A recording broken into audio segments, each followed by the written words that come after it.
Hey everyone, today I'm speaking with Ted Johnson. Ted is a senior advisor at New America, which is a nonprofit think tank that's focused on studying a bunch of different issues in our society, ranging from democracy to technology to government. Ted is also the author of two really cool books. The most recent is If We Are Brave, Essays from Black Americana. He was a Navy officer for 20 years, and he also was the speechwriter for the Joint Chiefs of Staff for several years. And today we talk about a whole range of different issues, ranging from how Ted navigates and thinks about polarization at this very polarized moment in American politics, why he thinks values like civility and pragmatism are still relevant even at this moment in time, and what it means for him to still be brave. So really hope you enjoy the podcast, and let me know if you have any comments. Thanks. I'm here with Ted Johnson. Ted, thanks so much for joining me. Yeah, thanks for having me. It's good to be here. So you and I were at a convening last summer in May in Italy, and I don't know if you remember, but as part of this event that we held, it was hosted by the Beacon Project, and I asked you to list a few values that you thought were important for democracy going forward and the future of democracy. And I'm wondering, do you remember what those were? This is a pop quiz, and I will tell you if you don't. But I'm curious if you remember what those values were. I don't, but I think pragmatism was one of them. If I named more than one, pragmatism was certainly one of them. Okay. Beyond that's sort of my guiding ethos, sort of writ large. But so that was one. Yeah. The others, probably around like compassion or grace or tolerance, but it's usually around civility and pragmatism are my go-tos. Okay. Yes, you got civility and pragmatism. Those are the top two. Excellent. The other ones were inclusion and fairness. Those are the four. Sounds right. So I'm wondering if you could we can kind of start by talking a little bit about those values. Tell me a little bit about why pragmatism is such an important value to you, and what it means for you today. Yeah. Well, so I think it's particularly important around questions of like American democracy or how government works, because our system was not designed to do big things quickly. It was designed to do anything slowly or everything slowly. And so if you sort of enter into this structure and believe that you can do transformative things immediately, you will be endlessly disappointed with the way our government works. And I don't think that's a bad thing, because it's a great thing when you've got someone at the helm who's moral and has the public interest at heart, doing what's best for the country. But when you don't, then you've given a lot of power to someone who can do bad things very quickly that will be maybe impossible to undo. So pragmatism is sort of my approach to saying, given the constraints of our government, good constraints, I believe, we have to be pragmatic in how we tackle our problems, because that's the most efficient way we can use the system we have to accomplish the ends that we're after. Maybe it's not perfect for sure, but it's stood the test of time, and we have accomplished amazing things under it. And so I am a believer in institutions and structures and sort of stability and predictability in government. And pragmatic approaches allow us to make the best use of it. The downside to this, though, is whenever you're pragmatic about things, whenever you compromise on policy, for example, you're basically making a decision on who not to include this time around. And so pragmatic approaches often leave people behind, and that's the uncomfortable part of pragmatism. But I think one of the necessary elements of it, given our constraints. So, am I right in saying then that you sort of are willing to accept the trade-off between, you'd rather get things done slowly and the right way rather than fast and the wrong way? Yeah, absolutely. Mm-hmm. So an example, and I'm not even a healthcare expert, but this is sort of how I think about it. If, I think Obama has said that, look, we weren't going to get single payer, so Obamacare was like the pragmatic compromise between a Republican side that wants all market and maybe a further left side that wants a single payer healthcare system. Obamacare sort of uses market forces, but also allows the government to put its thumb on the scale. That sounds right to me, given the moment, given the system. If we had immediately swung to single payer in, say, a 6 month or a year time frame, it would have so disrupted the healthcare industry, maybe jobs lost, who knows what the stock market does. And so it's a more measured approach allows us to be more thoughtful about the unintended consequences of even very good policy. So yeah, I believe that we do more good than harm when we take our time doing big things correctly, even if that means that some people won't benefit immediately and that their turn comes later down the line. How we structure the phasing in of these things is also another question around like equity and fairness. Hmm. Let's talk about civility. So that's your other one. Tell me about what does civility mean to you, and why do you think it's so important? Yeah, the sort of accessible way that I think about civility is have respect for the people you're debating with. And the caveat, of course, is as long as they don't wish you to die, as long as like your Hmm. life is not in danger or they don't wish to completely exclude you from the social contract, at least engage their ideas in good faith, the policy prescriptions they have or their preferences or their ideologies. And so civility is the sort of grace and respect you give the ideas of people that you don't agree with, or the ideas of other people. And it doesn't mean that you excuse the parts that are unjust or intolerant. It doesn't mean that you have to be friends with the person and completely overlook all the other things you disagree with. But it does mean that you engage in the act of trying to solve problems with a measure of respect and and reverence, I think, for the process. So that's civility to me. Mm. What do you say to the people who say, you know, F civility, we need to fight? Right. It's like this is not the time to sit down and have a nice little kumbaya session and talk about mutual respect. Like Right.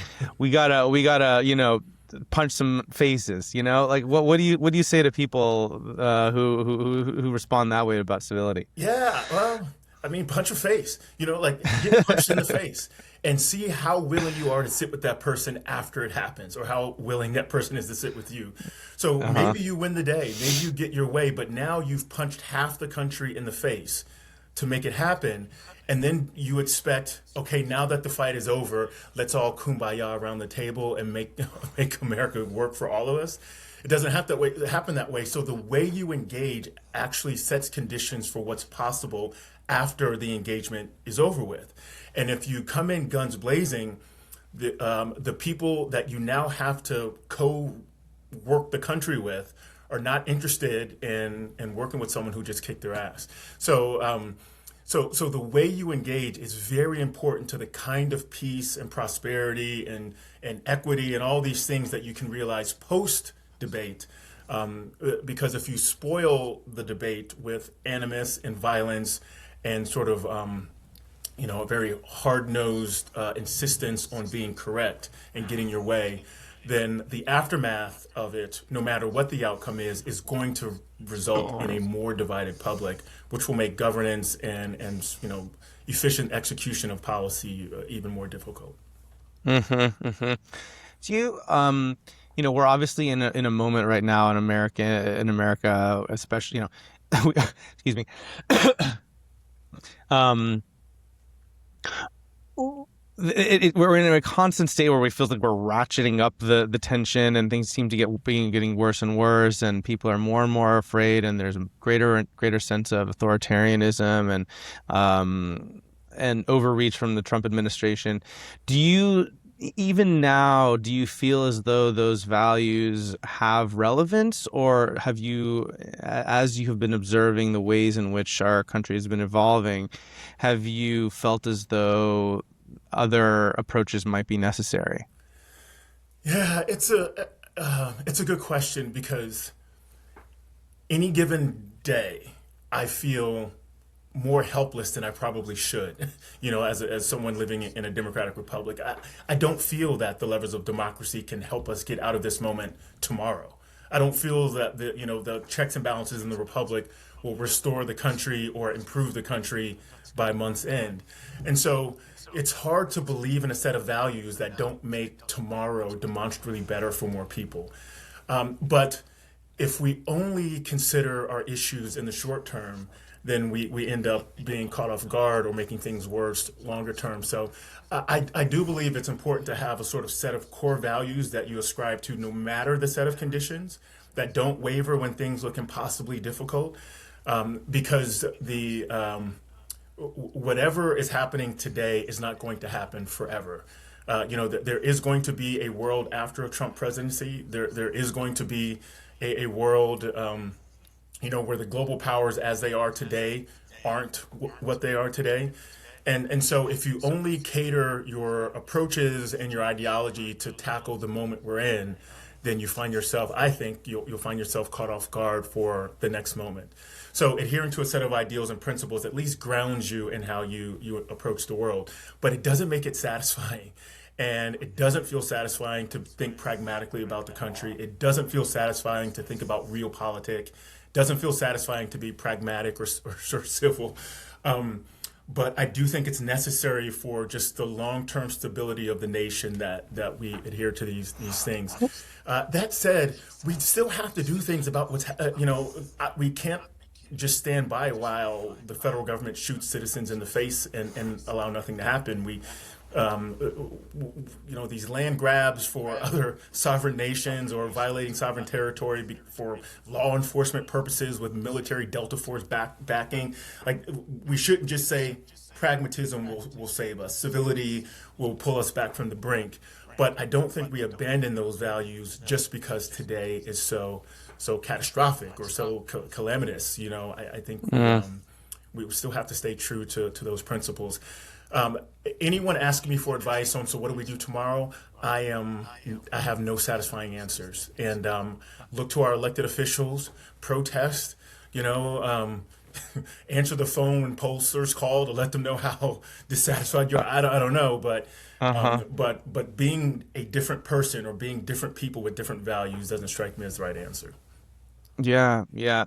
I mean, it sounds like a game of patience and a game of conviction in your own sort of it reminds me a little bit of the long arc of history bending That's towards right. justice, Right. like just kind of waiting it out, like there's ups and downs in that whole roller coaster, but just Yep. having faith that things are moving in the right direction, even when you're taking two steps back.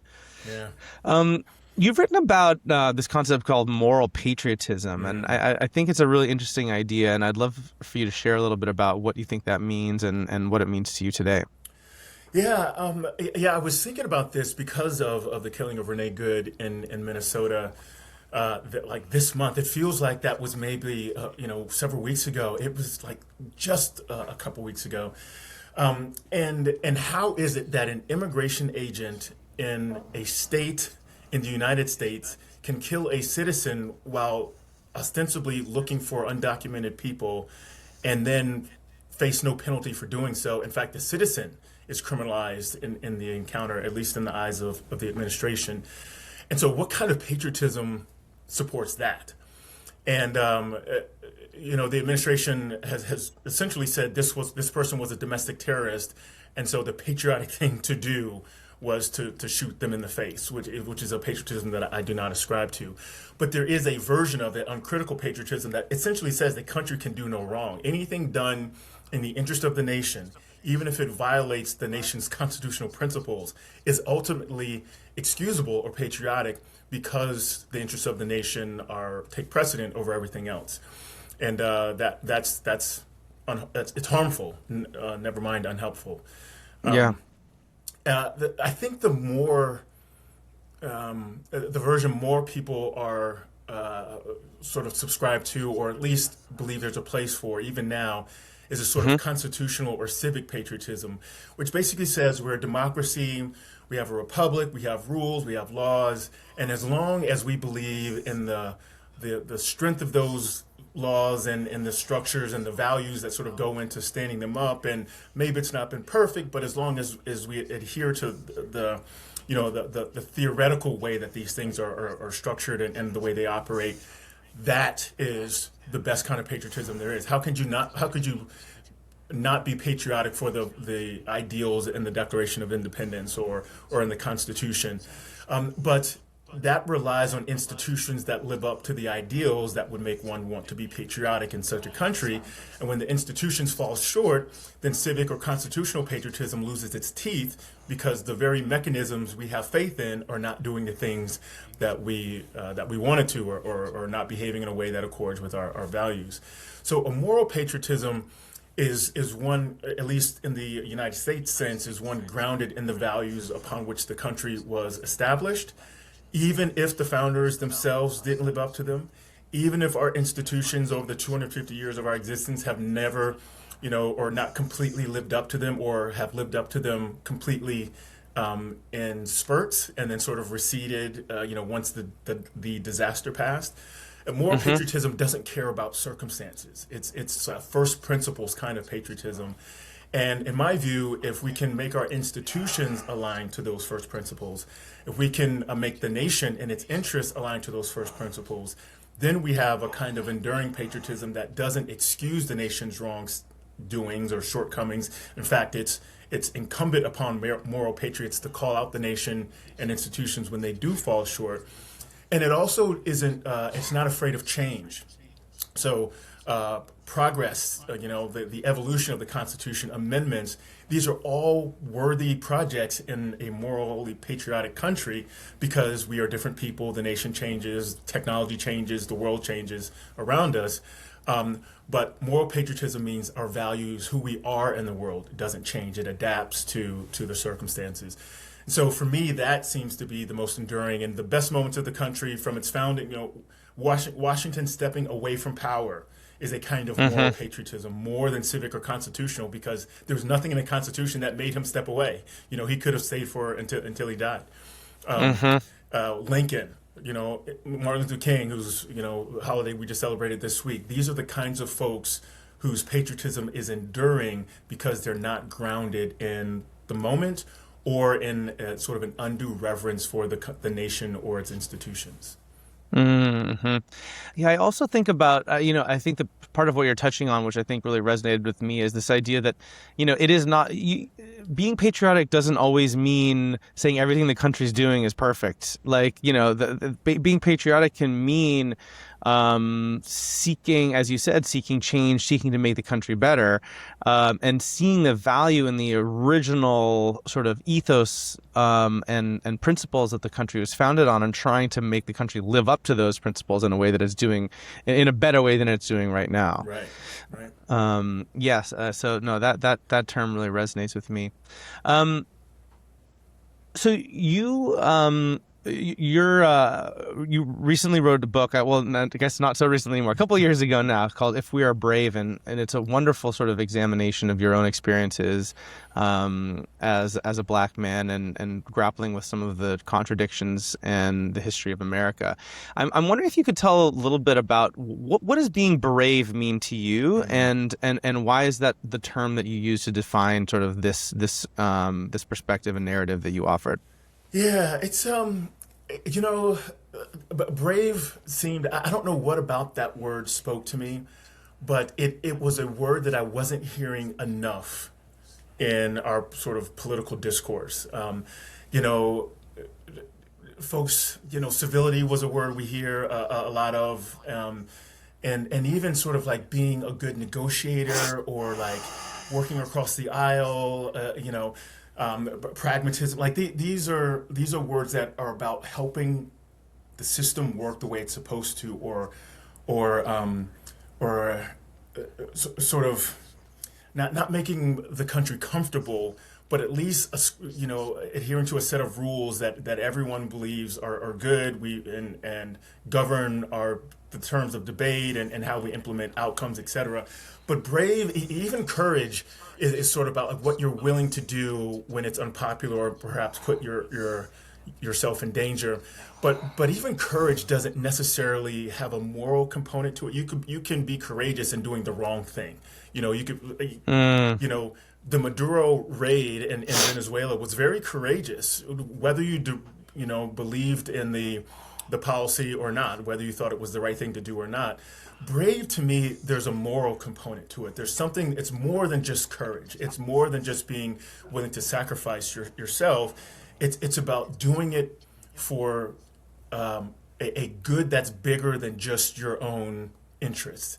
And so that sort of spoke to me for the moment, being black in America, but being American, period. You kind of have to be brave to believe that a set of values that the country's never lived up to, that this is still the best place in the world where those things could potentially happen, especially given how large and diverse we are. So there's something about bravery that says not only do we not shirk from our responsibilities or shrink from the challenges, and not only do we encounter them or undertake them with courage, but we do it for something beyond just winning or beyond just, getting the policy we want or beyond self-interest. We do it because there's a greater good for more people on the other side of this if we do it. And that kind of bravery, in the military, I'm a retired guy, Medal of Honor, people don't get that for being courageous. They get that for being brave. They sacrifice themselves for a set of principles, not beyond what's required for folks that are willing to put themselves in harm's way. There's a spiritual may be too strong of a word, but there's a sort of an ethereal undercurrent to bravery that doesn't exist for the same way with me and courage. Yeah, that's interesting. Do you feel like being brave is something that you obviously, when you're when you have these moments when you're serving in the army or the military where you have an opportunity to be truly sort of to self-sacrifice in dramatic ways. Do you feel like there are opportunities for Americans to be brave in daily life, as you go about your business from day to day? Yeah. So yes, but if you were to ask me to give examples, everyday examples, I'd be hard pressed to pull it out. I mean, we all have those moments where we feel like bravery is required of us, and then whether we meet the moment or not, is up to to the moment to see what happens. The people who immediately after Renee Good was shot rushed the car instead of running away. Those people, I think, were brave. I think that was again sort of a distinction from courageous. I think they were brave in doing so. But those sort of situations don't present themselves every day. So everyday bravery is harder to nail down. I do think that, especially given how polarized the country is, one version of everyday bravery could be putting yourself in situations that make you uncomfortable and doing it on purpose for the purposes of getting to know people, your neighbors, citizens, whatever, that you wouldn't talk to otherwise.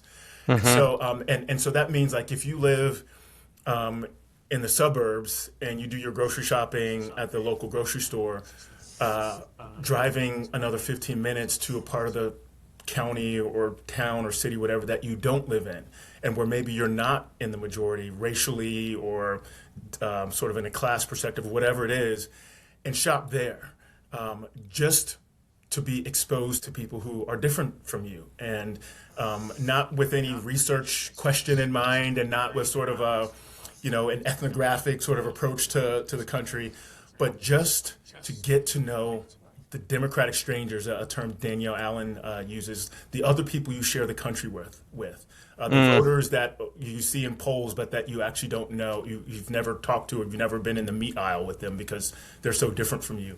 That's a version, I think, of everyday bravery, of getting to know the country you live in by removing yourself from the bubbles that we've built for ourselves to make us feel comfortable and secure. Yeah, I love that. Um, and it is, it is certainly, it can be uncomfortable meeting and talk. I mean, you know, it's one thing to be in a grocery store. I think it's another thing to sort of like sit down and have a conversation with someone who's very different. And I think that Absolutely. that one is a kind of a question of convenience, like, oh man, I have to drive all the way to the other side of town. Maybe I'll just stick with my routine. But and it's actually, as you're mentioning it, that is something that we saw a lot. So we more in common published this report called the connection opportunity, where we found that Americans like really they want to kind of connect across difference. They want to interact with people who are different from them, but the thing that they're lacking is the opportunity. There's not a lot of like avenues for that sort of thing. But the thing that they want to do the most is work towards some sort of mutual goal. They want to sort of collaborate, work shoulder to shoulder, and kind of engage in some sort of, whether it's a volunteering activity or some sort of opportunity. Those are the kinds of dynamics. Instead of coming and being like, oh, so you believe this and I believe that and we're different. It's like, oh, here are the things that here's the goal that we're working towards. Here's the activity that we're kind of trying to accomplish. And let's put our differences aside for a little while and just focus on that goal. Yeah, but I'll tell you, like that doesn't feel brave to me. Yeah, it's Uh-huh. necessary for sure, and Yes. Yeah. I am a like I believe national service would be a good thing for the country for everyone to, mandatory or not is sort of up for debate, but available, widely available, easily Yeah. subscribable. Like I think that would be a good thing, but. The grocery store example, or maybe a church, going to a church of a different faith or something, those are more difficult because there is a risk of rejection. Yes. Just because you go to another grocery store on the other side of town doesn't mean those folks want you there. Doesn't it's You're not doing them a favor. Yeah. They're Yeah. uninterested in you. More likely, they're thinking about their lives, and so Yep. putting yourself in that situation means that you may be asked to leave or ignored or try to engage and not be accepted. That Mm-hmm. requires a kind of bravery, especially if you do it repeatedly. And so Mm-hmm. I do believe we need more opportunity, more accessible opportunities to engage with people who are different from us. I do believe we need these projects that take the focus off of what makes us different and gives us a common goal. Again, this is like military, Ted. Like I lived this for 2 decades. It works. It's valuable. It actually Mm-hmm. is a good thing, especially for a nation as diverse as ours. But there you are surrounded by other people who typically want the same thing. They're in that space too because of service or because they want to talk to people who are different from them. When Yeah. you put yourself and you're the only one out there or one of very few, now the same opportunity is there, but it requires a different kind of vulnerability. And I think, and maybe that's the part of our republic that I think is missing a lot, is an unwillingness to be vulnerable with strangers. And it's just very hard to govern in a nation that's polarized and as large as ours when you don't want other people you don't know to see you say you don't know something, or that you made a mistake, Mm. or that um, that you have done things that have harmed other people, and never had to there was no comeuppance for it, or you never had to pay Mm-hmm. for it. That's harder to admit. It's a reality for us all, but you go first is the mantra there.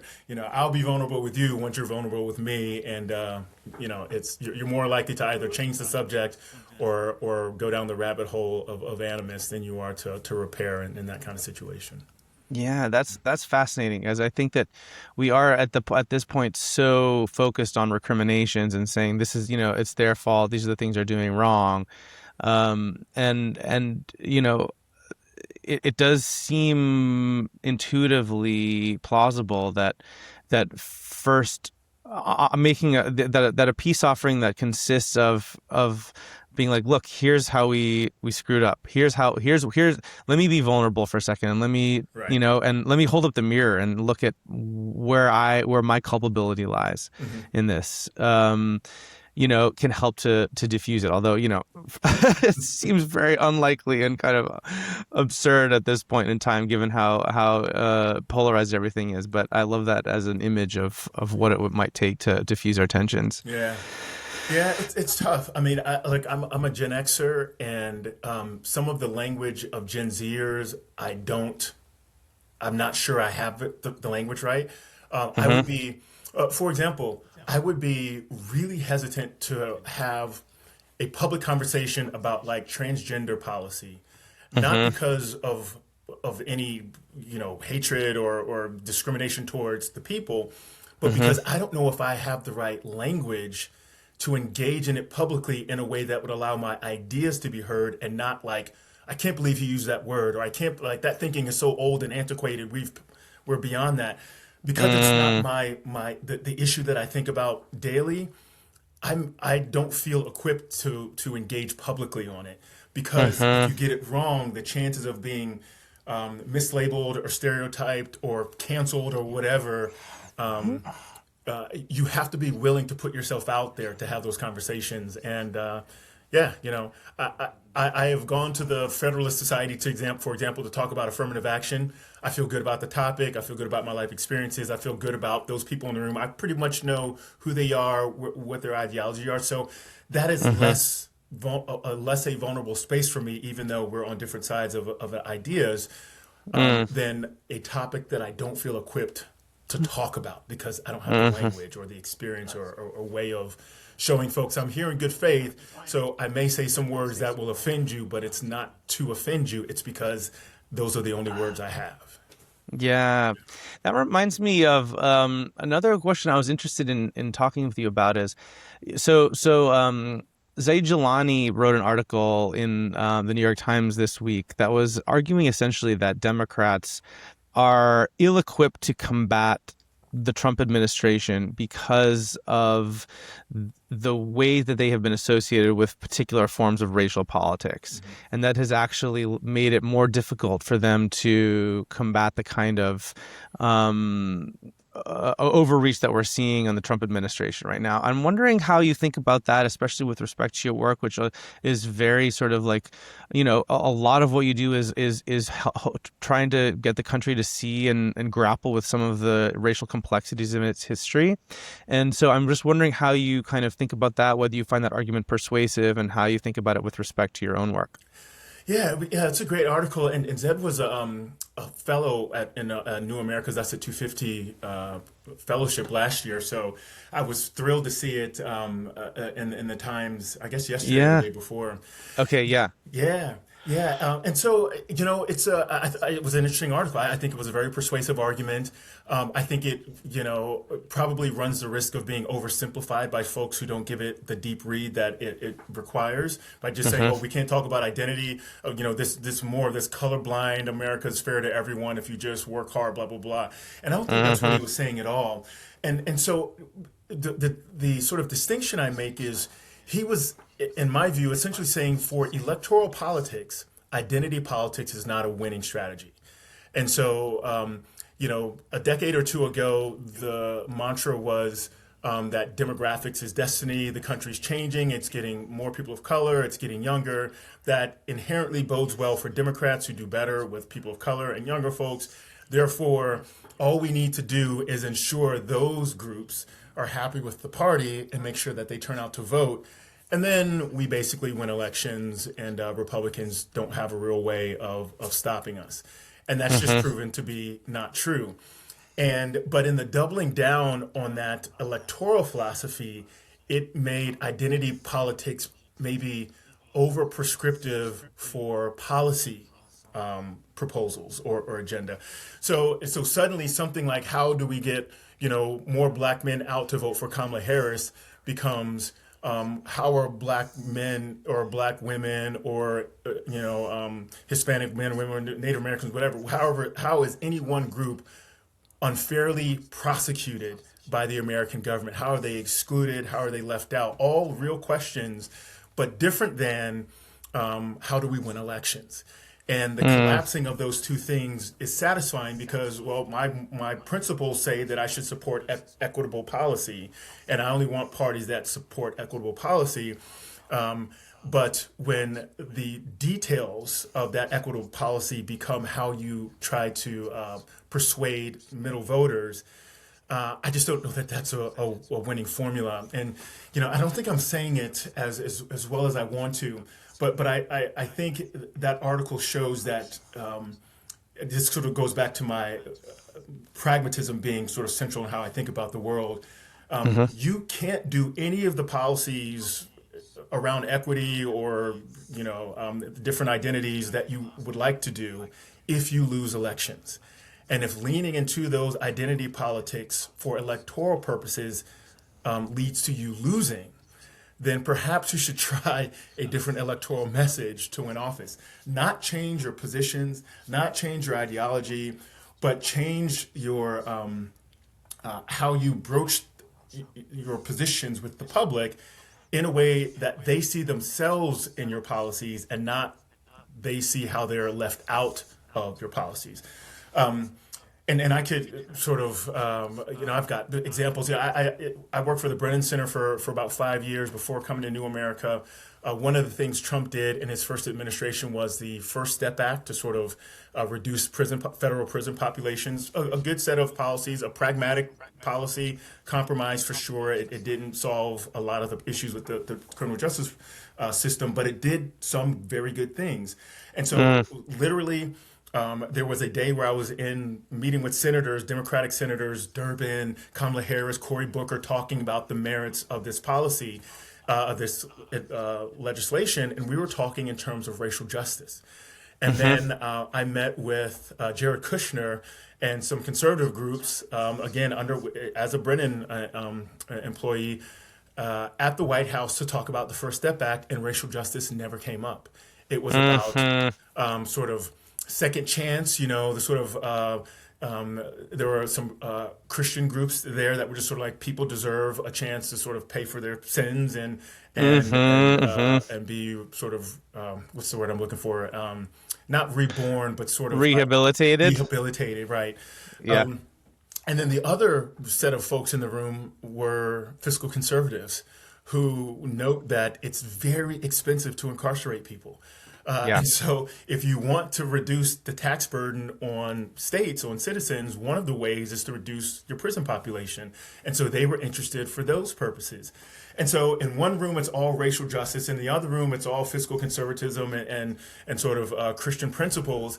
And some would say, if I wasn't saying to Jared Kushner, this is a racial justice problem and anything else means you guys are thinking about this wrong and I can't be a part of it, then maybe the thing doesn't get, they weren't waiting for Ted Johnson's approval for it to happen. But the reason there was bipartisan support is because people saw in the legislation what they needed to see, what their values sort of helped them see. And it didn't require convincing the other side to see the issue as they did, only that we both agree everyone wins a little bit from its execution. And to me, that's a much better way to approach trying to get good things done in a democratic republic than just insisting everyone see the world as you see it, that they vote for you upon that insistence, and then that they get out of your way once you're in power to do the thing you want to do most, even if it's not aligned perfectly with what they're interested in. Let's talk a little bit about New America. So you're a senior advisor there, and I know New America is thinking very carefully about the 250th anniversary of the Declaration of Independence, and has some really exciting things planned around civic engagement and civic renewal. So I'm just wondering if you could tell a little bit about both kind of overall big picture. What is New America doing, and what is the organization doing, and what are you most excited about? And then also tell a little bit about what your involvement is and what role you hope to play in that. Yeah, so New America is, it's 25 years old now. It was sort of founded to be the radical center, that folks on the right and left can come together, disagree about things, but engage in debate in good faith, come to solutions as a result of that debate that lead to policy proposals that ultimately are good for the country. It's certainly a center-left organization, and it's not bound in discipline. So we have political reform shop that thinks about how to make our democracy stronger, but also programs around education and programs around climate and national security and programs around well-being and technology and civic engagement. So it's mostly meant to bring smart people together to think about ways to improve the social contract so that it speaks to a 21st century America and not a 20th century America. Social contract that isn't stuck in an industrial age formulation, but one that is ready for the digital age. And all of the things that come with that. The nuclear family looks different today than it did 100 years ago. Technology is different, the economy is different, the world is different. And so we shouldn't drag old ideas into new sets of problems simply because that's the way these institutions or systems have always worked, but they need to be revamped, reformed for the moment, and New America likes to be at the forefront of that thinking. So 250 sort of fits right into that. Let's take stock of all the nation has done from its beginning to now, all of the systems we've built, all of the mistakes we've made and ways we've improved upon those areas where we've fallen short, and then think about what that means for the next 20 years, 50 years, 250 years. And so the 250 project, we call it Us at 250, was founded, one, to sort of set a narrative framework around what this moment could mean for the country. And we landed on pride, reckoning, and aspiration. Pride in the nation's progress, reckoning with its shortfalls and shortcomings and injustices, and then aspiring, sort of a shared aspiration for a better version of the country tomorrow, for posterity. And then instead of trying to get all those ideas into white papers and policy proposals and then convince, states and the federal government to change, we went out and just wanted to find people across the country that were already living these values in their communities. And so we established a fellowship, and we've had Presbyterian pastors and spoken word poets and, historians at universities and nonprofit leaders working with, Gen Z to get them interested in museums and history and everything in between to show how are you displaying these principles of pride, reckoning, and aspiration in your communities. And then this last year, we had a set of journalists that were telling stories like Zed in talking about demographic change in Georgia, stories about the country at 250 and how we're grappling with unsettled or unresolved history, how we're thinking about tomorrow in communities that are radically different in makeup and size and economy than they were 50, 100 years ago. And trying to model what a new America looks like, not just in theory, but by highlighting examples of where it's already happening in the country. That makes the problem seem surmountable. It makes the challenge feel like it's both tangible and within our grasp, within our means to make a dent in, if not completely solve. And so that's the sort of thinking. I think maybe the last thing I'll say on New America is we do believe, Warren Common has talked about like the exhausted majority or the middle large segment of Americans that aren't to the far right or far left, but who just are so tired of politics dominating everything that they either check out or they become unreliable voters because they don't have faith in candidates or that their votes will translate into responsive government. We speak to them as well, and we do think that there's an opportunity to mobilize that group, not around policy, but on sort of a renewed faith in how we engage in the act of democracy.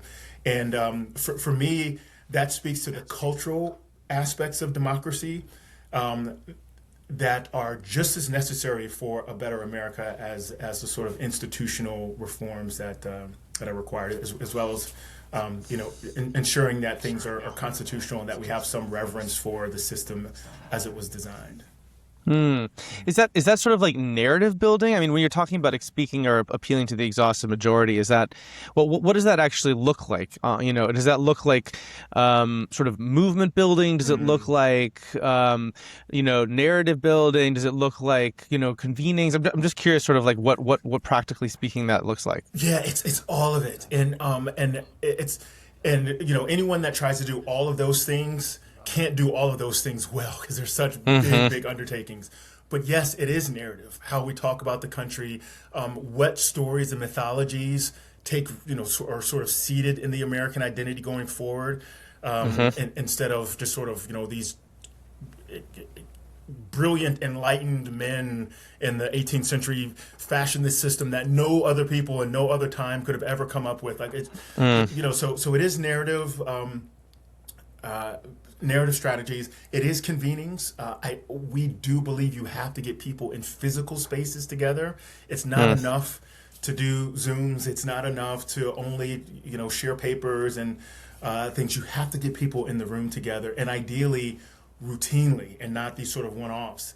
And then and yes, it is sort of movement coalition building. That's when government changes, when the country changes, it's usually in response to coalitions, not in response to a brilliant idea or like one charismatic individual. It usually takes movement. So what we're trying to do is not advance each one of those things, both narrative and movement and sort of convenings or the in-person part. But even though we're doing some of all of that, but it's basically it's to show, it's to like model what it looks like. So it's if someone says the polls say this and all the research suggests this is how we should do narrative, or this is why we should do coalition building, or this is why we should hold convenings. Until you do it, you don't know if it works, how it feels, what needs to change for you to have better success the next time, or to scale the thing. mm, And so what we're trying to show is to pull the theory off the page. And so I will tell you, yes, convenings are important. But then I will also hold a series of events across the country, convening people, not on the basis of their difference, but because everyone here likes sports. So let's go do that. Everyone, poetry brings us together, music brings us together, comedy brings us together.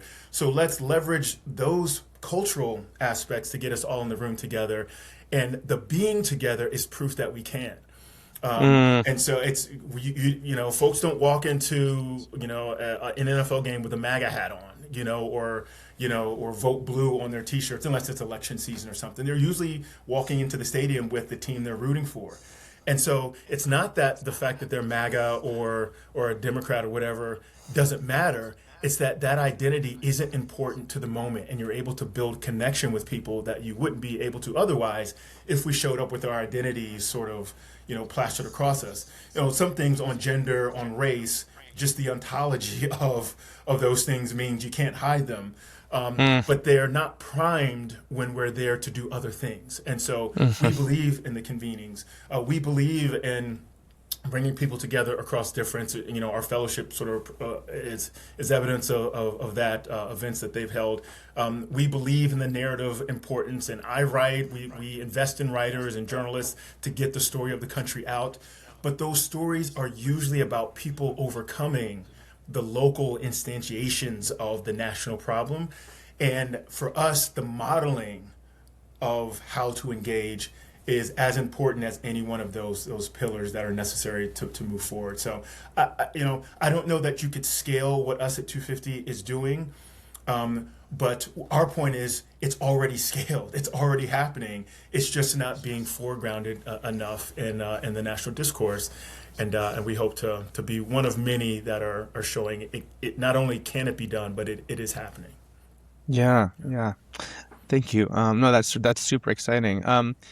Well, so look, we're coming up on the end of our time now. I want to make sure that if there's anything else that you're excited about or that you wanted to share, I'd love to give you an opportunity to do that before we close out here. Yeah, well, Anything else that you're thinking about or working on or yeah, excited well, about? it's the 250th is like the stock answer. That's what I'm supposed to say, Yeah. and it's true. But I admittedly, I am looking forward to the 250th for wholly different reasons than I was Mm, 3 years ago when I started this work at New America. hmm I see it less as an opportunity for the country and more as like an observational data point for the nation. Who are we at 250 mm, is more important to me than what are we doing to mark the moment. And I wanted initially to mark the moment doing a grand set of things, as I've described, that show we're not as divided as you might think. Um, and we'll continue that work. But what I'm most interested in is as the moment comes and it's approaching, then it happens, and then it sort of washes over us. who is the like what nation emerges from that? Are we a nation that's cool with a Greenland that's been seized? You know, Hmm. are we a nation that's cool with a UFC fight on the South Lawn of the White House as a way of marking the 250th? Um, are we a nation okay with the Supreme Court? Maybe that rolling back voting rights, maybe giving the president tariff power that isn't clear that he has right now, or rethinking the 14th Amendment. Um, or are we a people that are proud to see the diversity on the National Mall and celebrating sort of state exhibits beside the Washington Monument? Like just what country emerges from the moment? I'm really really interested in that question. So that's got me more animated than anything else. And then the sort of what happens next. Okay, we did it. We hit the Hmm. benchmark. What happens the next year? The bicentennial was in '76. What happened in '77 was probably more important. Like Jimmy Carter was president. That I think that mattered more to the what happened over the nation over maybe the next decade than what Mm, happened in '76 in particular, and certainly what happened before mm. with Watergate. So I'm looking forward to the year because of what it says about this long trajectory, that sort of long arc, and less about how we mark it. Yeah, yeah. No, that's great. Well, I will be watching along with you and very eagerly kind of seeing how things kind of play out. Okay, last question, Ted. What is the name of someone that you think would be interesting for me to talk to who could help move the conversation forward? Yeah, so I actually have two, and it, and it, Okay. and it's because it depends on whether you want to look forward or backward. If someone to talk to about the country, it's our democracy, our culture, the sort of the civic nature of it. Looking backwards, Colin Woodard, who is at Salve Regina University, running a center there, rethinking narrative, rethinking the American story, rethinking what would a declaration look like if we were to write it today, given our Mm-hmm. history and then who we want to be going forward. So that's one name, and then go Great. looking ahead, Caroline Klibanoff of Made by Us. I'm sorry. Yeah, yeah. And but it's Hmm. a organization. It used to be part of the Smithsonian, I think, but it sort of spun off from that. And I mean, her organization engages millennials and Gen Z, but especially Gen Z now, and a little bit of Gen Alpha coming up, and gets them engaged civically. Around July 4th, around Juneteenth, and wants them to leverage civic institutions in their communities for these purposes. So the libraries, museums, these tend to be spaces that we think these are for the older set of Americans. And it's sort of a reclamation of the historic institutions by the younger generation, and is especially important for the 250th. But then for like when the tricentennial happens in 2076, I probably won't. If I live, I'll be 101. So I'm not banking Yeah. on seeing it. But the folks that will live through the 250th, that will be Yeah. here for the tricentennial, are the Gen Zers and Gen Alpha folks. And so Caroline Klibanoff's work is sort of speaks to the moment, looking ahead through the eyes of young people. So those are two Wonderful. names. Yeah, you can't go wrong. Okay, well that's super. That's exciting. I look forward to reaching out to them. Ted, thank you so much again for joining me, and pleasure speaking with you. And be well. Yeah, same here, man. Always a good time talking to you, and I'll talk to you soon. Take care.